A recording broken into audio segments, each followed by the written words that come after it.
got so much motherfucking design on right now. Break it down, bring it back, make it clap. I got 3 old thoughts, new block, wear that thing. Bitches on my line, and you know.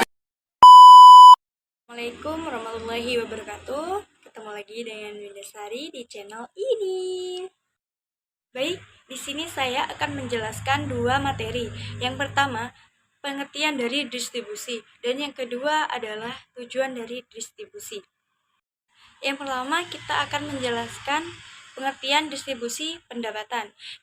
Distribusi pendapatan menurut Islam merupakan penyaluran harta yang ada baik dimiliki oleh pribadi atau umum kepada pihak yang menerima yang ditujukan untuk meningkatkan kesejahteraan masyarakat sesuai dengan syariat. Pengertian distribusi dalam perdagangan ekonomi Islam mempunyai makna yang lebih luas, yakni mencakup peraturan kepemilikan, unsur-unsur produksi, dan sumber-sumber kekayaan. Sedangkan kekayaan adalah harta benda yang dimiliki seseorang yang digunakan untuk memenuhi kebutuhan hidupnya sehari-hari maupun jangka panjang. Distribusi kekayaan yaitu penyaluran harta yang dimiliki seseorang kepada orang lain dalam bentuk kerja sama yang saling menguntungkan antara kedua belah pihak. Prinsip-prinsip distribusi dalam Islam. Yang pertama, larangan riba dan gharar. Yang kedua, keadilan dalam distribusi. Yang ketiga, sesuai dengan konsep kepemilikan dalam Islam. Yang keempat, larangan menumpuk harta. Oke, yang kedua, tujuan distribusi pendapatan dalam Islam. Menurut KBBI, distribusi adalah penyaluran atau pembagian pengiriman kepada beberapa orang atau ke beberapa tempat. Distribusi dalam ekonomi Islam yaitu penyaluran harta benda yang ada baik dimiliki oleh pribadi atau umum kepada pihak yang berhak menerima yang ditujukan untuk meningkatkan kesejahteraan masyarakat sesuai dengan syariat. Tujuan ekonomi dalam Islam dikelompokkan menjadi 4. Yang pertama, tujuan dakwah. Yang kedua, tujuan pendidikan. Yang ketiga, tujuan sosial. Dan yang keempat, tujuan ekonomi. Apa sih yang dimaksud dengan tujuan dakwah?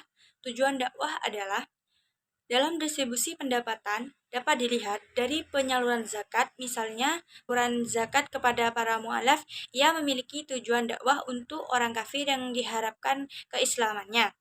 Dan yang kedua, tujuan pendidikan.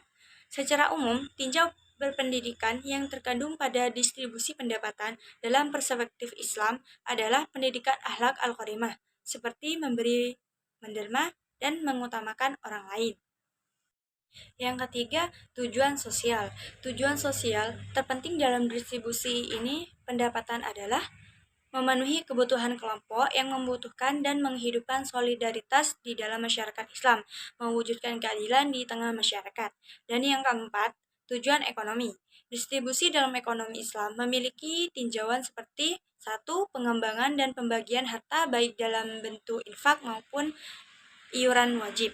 Dan yang kedua, memberdayakan sumber daya manusia yang menganggur dengan terpenuhnya kebutuhan modal dan usaha mereka. Sekian dari saya. Apabila ada kesalahan kata, saya meminta maaf yang sebesar-besarnya. Wabillahi taufiq wal hidayah. Wassalamualaikum warahmatullahi wabarakatuh.